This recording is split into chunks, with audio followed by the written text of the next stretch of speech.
कधीच नाही चुकणार तुमचे फेवरेट टीव्ही शोज झी5 सोबत, तेही एकदम फ्री।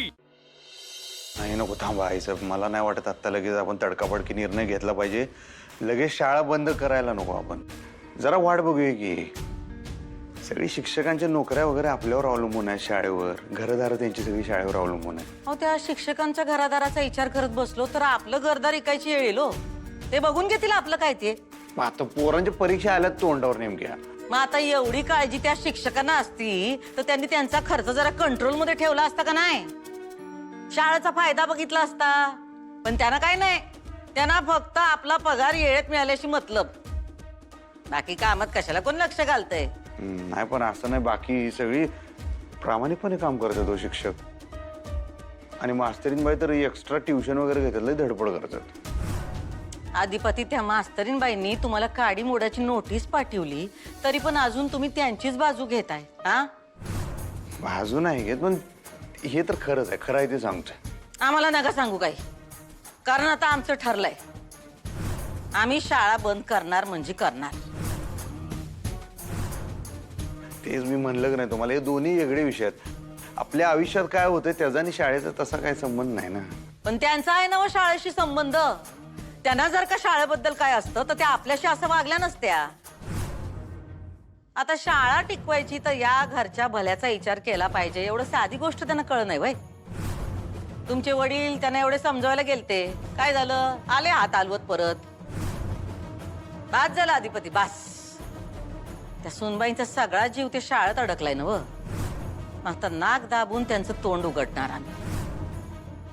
किती दिवस आपण गप्प बसायचो? त्या तुमच्याशी धड बोलत नाही, तुम्ही त्यांच्या बापाशी बोलायला गेला की ते तुमच्याशी तडातडा बोलतात हा? यापेक्षा आम्ही काही जास्त खपवून घेणार नाही, लई उडायला लागल्या त्या, त्यांचे पंख आता आम्ही छाटणारच। शाळा बंद म्हणजे बंद। पण ह्या सगळ्यात बाकी शिक्षकांचा आणि पोरांचा काय दोष आहे? आपण नियमाला धरून वागूया। नियमाला धरून त्या वागल्या काय हा? नियमाला धरून वागण्याचा मागता काय आपण घेतलाय? चिडू नका की तुम्ही। मग तुम्ही आम्हाला राग येईल असं काही बोलू नका। बरं ठीक आहे, आपण नंतर बोलूया। नंतर बोलण्यासारखं काही नाही यात आधिपती, आम्ही तुम्हाला हात जोडून विनंती करतोय, तुम्हाला आमच्याबद्दल काही जरी वाटत असेल तर ह्या सगळ्यामध्ये तुम्ही पडू नका। अहो पण नाही, आमचा हार्ट फेलून आम्ही पडदिशी मरू तेव्हा कळेल तुम्हाला। अहो आईसाहेब काय बोलताय तुम्ही, कुठून कुठे येऊन जाताय बरं? मग आता तुम्ही आमचं ऐका हा, खूप झालं तुमचं। तुमचं प्रेम ही तुमची शक्ती असली पाहिजे, दुबळेपणा नाही। त्यांना काय वाटतंय तुम्ही दुबळे आहेसा म्हणून त्या तुमचा गैरफायदा घेतात, पण आम्ही त्यासनी आता तुमचा गैरफायदा घेऊ देणार नाही। आता आम्हाला सगळं आमच्या पद्धतीनं करू द्या, आम्ही आमच्या पद्धतीने त्यांचं नाक दाबू, बरोबर तोंड उघडतील त्या। जाऊ दे, बाद झालं, चला या तुम्ही खाऊन घ्या। नाही नको, मी जातो आता। अहो नका, कसं नाही जातो, तर उशीर झाला, फॅक्टरीतच खातो मी।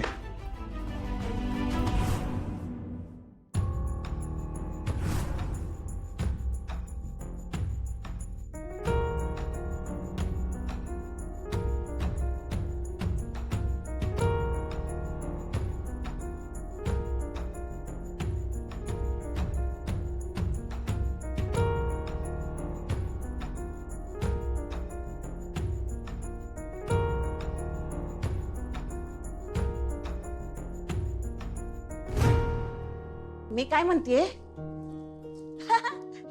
एवढी खेळली सापशिडी बरोबर खेळायचा माहितीये, पण ह्याच्या बरोबर पण खेळायचंय काय? आई, ही अधिपतीची खेळणी आहेत सगळी। मुलाला जपता आलं नाही, त्याची खेळणी जपून ठेवलीत। मग एवढं मनाला लावून घेऊ, अहो दुःख काय, आज आहे आणि उद्या नाही। मी सांगते बघा, एक दिवस नक्की येईल, त्याला तुमचं मन कळेल बघा। कधी तो दिवस यायचा आणि कधी माझ्या मुलाला माझं मन कळायचं। अहो इच्छा तिथं मार्ग, तुमची इच्छा आहे ना व, मग मार्ग नक्कीच निघल बघा। आई, माझ्या इच्छेला मार्ग दाखवणाऱ्या अक्षराला तुमच्या मुलीनं घराच्या बाहेर काढलं ना?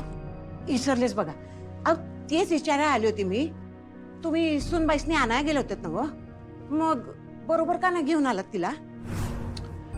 नाही येणार अक्षरा। म्हणजे उद्या येणार आहे का परवा? बरोबर आहे, बॅगा बिगा भरायच्या असतील तर जोपर्यंत अधिपती तिला मानानं या घरात घेऊन येत नाही तोपर्यंत अक्षरा या घरात येणार नाहीये. हाय का आता सासरा एवढं प्रेमानं आणाया गेला, यायला काय झालं होतं तिला? आई दुखावली गेली ती मुलगी. काय चुकलं तिचं? आई केवढी स्वप्न उराशी बाळगून या घरात आली असेल ती लग्न करून. आल्यानंतर तिनं सगळे प्रयत्न केले, या घरातल्या माणसांना समजून घेण्याचा प्रयत्न केला, त्यांना प्रेमानं बांधून ठेवण्याचा प्रयत्न केला. मनातून खरं तर अधिपती त्याला आवडलेला नव्हता, तरी सुद्धा त्याच्या इच्छेप्रमाणे सगळ्या गोष्टी करायचा प्रयत्न केला. त्याच्या खोट्या आईला स्वतःची सख्खी सासू असल्यासारखा दर्जा दिला, मान दिला. केलं ना सगळं तिनं? आणि तिच्या नवऱ्याने काय केलं? त्या खोट्या बाईचं ऐकून बायकोला बाहेर काढलं. आई, अक्षरा घराच्या बाहेर जाताना एकदा अधिपती म्हणाला असता ना की थांबा, जाऊ नका, अक्षराने या जन्मात घर सोडलं नसतंय. संसार म्हणलं की बारीक सारीक कुरबुरी आलेच ना व. आई, कुरबुरी नाही, कारस्थान होतात आपल्या घरात, सतत होतात. एक सुखाचा दिवस काढू दिला अक्षराला या घरात त्या बाईनं? सतत तिला घालवायचे उद्योग केले. आणि अक्षरा घराच्या बाहेर गेल्यानंतर त्या खोटारड्या चोरट्या दुर्गेश्वरीला कशी काय घरात घेऊन आली ती? म्हणजे ती दुर्गेश्वरी चालते, अक्षरा घरात नको? आई, भुवनेश्वरीला या घरात चांगली माणसं नको आहेत. तिला तिच्या वृत्तीची, तिच्या प्रवृत्तीची माणसं हवी आहेत सगळी. तुम्ही सुद्धा सख्या आई आहात म्हणून टिकलायत, नाहीतर तुम्हाला कधीच घराच्या बाहेर काढलं असतं तिनं. मला सांगा, पत्त्याचा बंगला बांधता येतो का तुम्हासनी? अहो सांगा की, येतो का बांधताना? येतो ना. मग दावा की बांधून. आई, धावा की. आई आत्ता दा.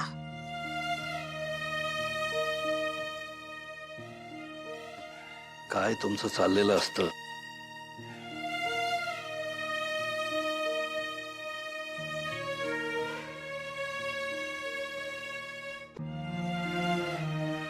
येतो की बांधता? जमतय जमतय. आई, माफ करा, माफ करा. पण बांधलात ना तुम्ही बंगला, मग पुण्यांदा बांधा की. पुन्हा? हा, आई, काय चाललंय तुमचं? बांधा बांधा.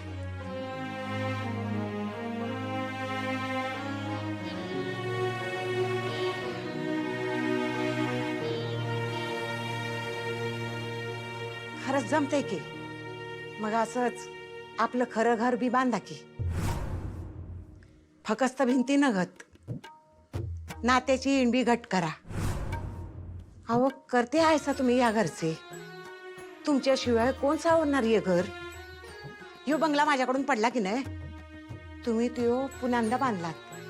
मग तसंच आपल्या घरावर किती बी संकट येऊ दे, भले ती माझ्या लेकीनं आणलेली असेनात का, लावा की उडवून आणि आपल्या घराला सावरा. उसवणारी नाती जोडा, गळणारी कौलं दुरुस्त करा आणि घ्या की समदासनी मायेच्या छपराखाली. जागा करा, जागा करा. हे राज्य उभं करणाऱ्या त्या चारुहास सूर्यवंशीला.